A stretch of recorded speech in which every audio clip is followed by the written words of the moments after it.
A podcast at the volume, 3 and out, knows the Niners back and forth. You've already heard my preamble on that mess that was the Baltimore Ravens.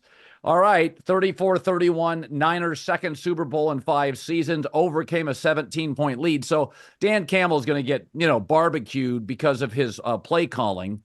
He's not my favorite coach. He never has been. He's much more of a player sensibility than like a coach. Than like a McVay, who's young, but is a coach. Campbell, to me, this is who he is. He's built the culture on it. I get it. Here's my take. Josh Reynolds drops, fumbles, blown coverages. How much heat does Dan Campbell deserve? Colin, listen, going forward to me is situational. And I understand a lot of times throughout the year, tie game, up 1 score, week 6, week 10, it's 24-10. And you have the Niners weren't on the ropes. They were falling out of the ring. I mean, they were getting their ass kicked. You kick a field goal, you make it a 3-score game. So, yeah, you could say it hit them in the hands. But this is, we see guys drop balls all the time. You have a chance to kick a field goal. They have to score 3 times. I would understand if it's like, hey, it only makes 16 points. It's still a 2-score game. It would have made it a 3-score game, which at that point, the Niners defense wasn't playing well. Their offense, it gave the Niners life.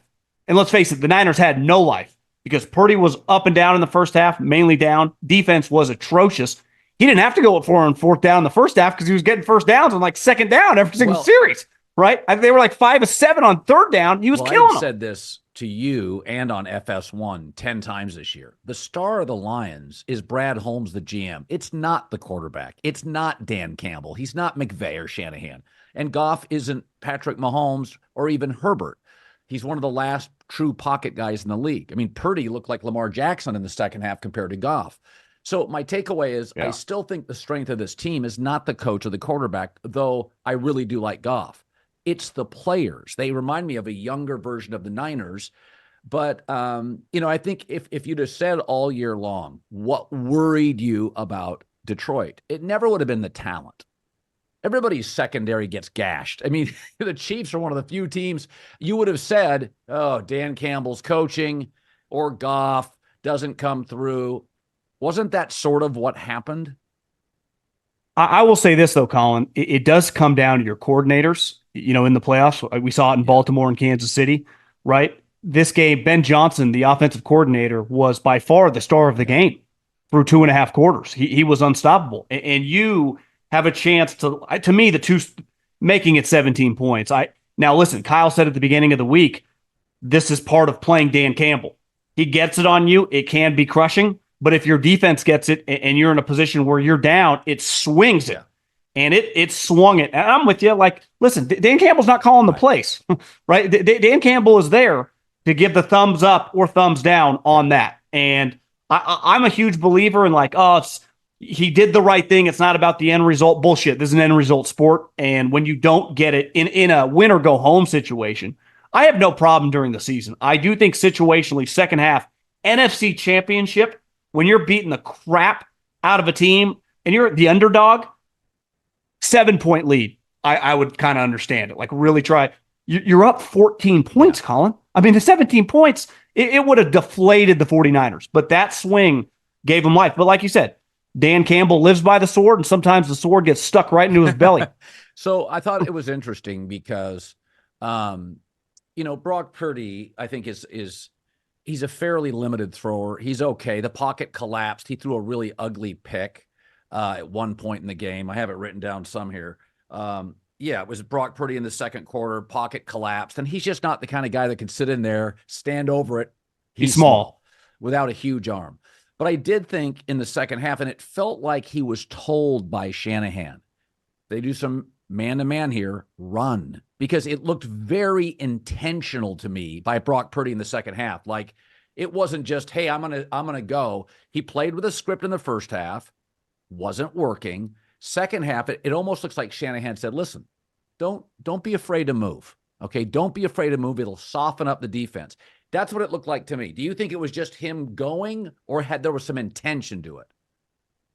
I think he's a pretty instinctive player, right? Because he has to overcome height limitations and arm limitations. So one thing he's done all season long, and listen, through 2 quarters in this game and through the majority of the Packer game, I think everyone was thinking, is this guy their long-term quarterback? You can't play with this guy in big games. But this is why they believe in him. I mean, part of evaluating quarterbacks, I'm sure we'll talk about it coming up to the draft, is the intangible stuff. The kid's got some moxie and he's got some toughness and mental toughness. He doesn't wilt because it would have been easy to go into the tank. I thought the first half he was playing like shit. I mean, he looked overwhelmed in the pocket. He looked bad. Some of the passes, I mean, he was letting rip or flying over guys' heads. This is not raining today. It was 75 degrees in Levi Stadium. So I thought more that he's just an instinctive player and he just had to find a way. Almost like I have to will myself to make some plays. And he's a pretty good athlete. I know a lot of people don't think, part of the reason they moved off Trey Lance so quickly is because Purdy was the better athlete, right? He moves a lot better. Honestly, his movement is really an NFL. It's an underrated skill in the league because how many plays do the Niners make outside the script of the given play? Avoid some sacks. He's small, so he can kind of dip and run around. Obviously, he can run relatively quick in a straight angle, but he can move quick laterally, keep some play. That one play that the little lob to Jennings, but that can also get him in trouble, right? I mean, you kind of live with the aggressive. He could kind of turn into a gunslinger. One reason everyone had him red flag coming out of Iowa State. Now looking back, they were an undermanned team. He threw a lot of interceptions because he is willing to take some chances for a guy that doesn't exactly have Brett Favre or Josh Allen's arm. One of the things, though they were a favorite, I thought clearly Baltimore melted down late in the game. And I thought Detroit, starting with Josh Reynolds drops, melted down. And this is something that it really matters. San Francisco's got a veteran team. Kansas City, Andy, Travis, Spags, Mahomes. Mahomes is now a veteran player, right? There is something to be said, John. Been there, done that. Because I thought, I mean, you could see. I mean, when Lamar with that terrible throw in the end zone, Zay Flowers, what in the hell is that? Roquan Smith with a personal foul. And then I watched this game and I'm like, oh, this is nerves. I felt San Francisco melted a bit. Listen, there is this historic pressure. They've never made a Super Bowl. There's Jags, Houston, Browns, Lions. There are not many of them left. I kind of felt like they melted. Well, I think you saw in the second half with the 49ers defense that they started playing with a different pace. They started flying to the ball. They definitely were more fundamentally sound. They weren't out of place constantly that was happening in the first half. And obviously the Chiefs, who have won Super Bowls, this Niner team hasn't won one, but they've been in this game 4 or 5 years, right? It was a huge deal for the Lions to be here for the first time in 30 years. And you just see a championship level character. And part of that, like you said, is just keeping your head, not attacking back, not swinging back when you get swung on, not, hanging your head when you miss a tackle. Because the Niners easily could have gone to the tank, I would say about 50% through this game. And I think they proved a lot. Like, the Chiefs showed up to win. That they have that championship character, that championship blood. They showed up ready to kick ass, and they did throughout the whole game. The Niners got hit in the teeth immediately, and they were hanging on for dear life, and they just won't fold. And it gets back to a lot of the character of the guys from Deebo Samuel. How many plays did he make in the second half? George Kittle, Fred Warner, and Drake Greenlaw making open field tackles. All their DBs who had given up huge plays and big runs early in the game flying to the ball. So to me, there's a level of like, coaches say this nonstop, don't quit, don't, play the next play.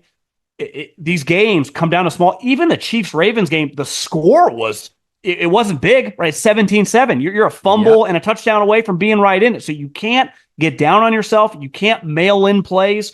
And I mailed in the Niners. I thought, listen, they're in major trouble. And they flipped a switch, starting with a Dan Campbell missed fourth down. Yeah, I mean, it was listen, the first part of this game looked like a brilliant young OC working a defensive coordinator who replaced a great defensive coordinator in DeMeco Ryans. I had a couple of GMs, a couple execs in the league. One of them, a GM, text me, and they're like, boy, they missed DeMeco Ryans, who was just, and he's a brilliant young head coach. And I thought, when I watched them, I mean, Detroit and Green Bay, offensive coaches, sort of offensive-leaning cultures right now, are both very good first-quarter teams. The quarterbacks, Goff and Jordan Love, stay on script. Where Jordan Love can get in a little trouble is off script, little erratic. where Goff can get in trouble is sometimes playing from behind, or if you can get pressure on him. I did think the Niners got better pressure on him.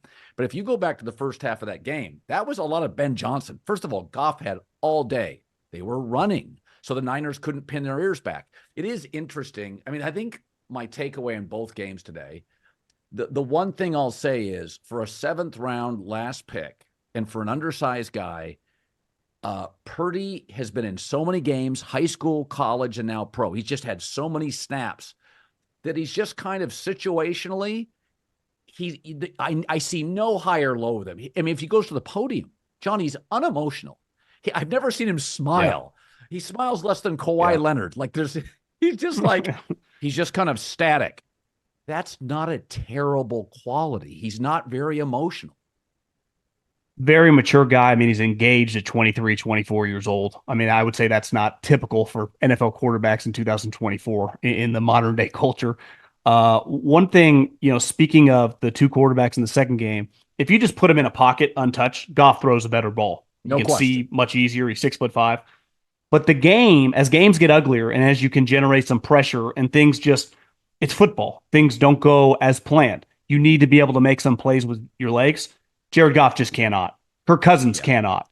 And that is one element that Kyle would like Jared Goff, but there is an element of having just an athletic quarterback. You don't need to be Lamar Jackson. You just need to be able to move. They drafted Trey Lance. They wanted it. 100%. So Brock gives them that element. And it's funny, when they got Trey Lance, what I had heard in the building was he's not as athletic as we thought. No, he's slow.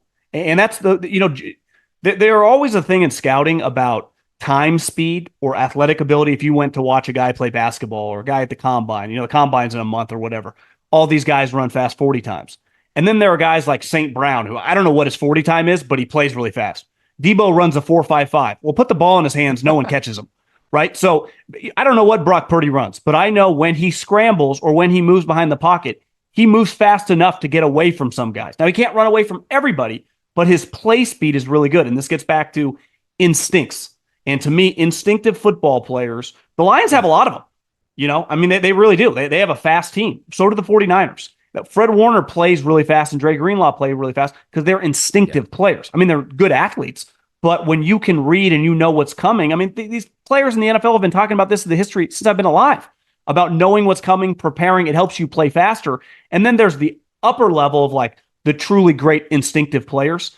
And obviously the 49ers are full of them, right? I mean, they just are, from Kittle to Debo to, I think their coach, when he gets in a rhythm, Kyle's weird, right? Ben Johnson has just been red hot all season long. Kyle can have games where you feel like, God, what's he doing? And then today it just kind of flipped, and then he got his mojo, and the rest was history. He tends to get a little tied to his script. And I think what happened today, John, is he did against Green Bay. He kind of gets stuck to his script because he's a smart guy and thinks my script's better than your script. We're staying with it. Today, he didn't have a choice. I mean, they had to make some changes. Well, he's down a couple touchdowns. So they got a little lucky with Dan Campbell's recklessness. So my guess is Kansas City would be favored by about 2.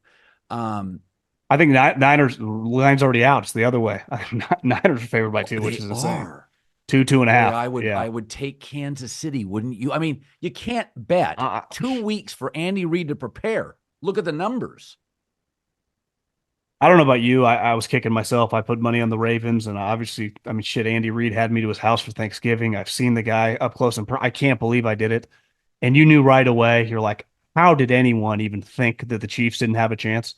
I didn't think they didn't have a chance, but the way that game went was just classic. Like, this is Belichick and Brady, but the 2020s version.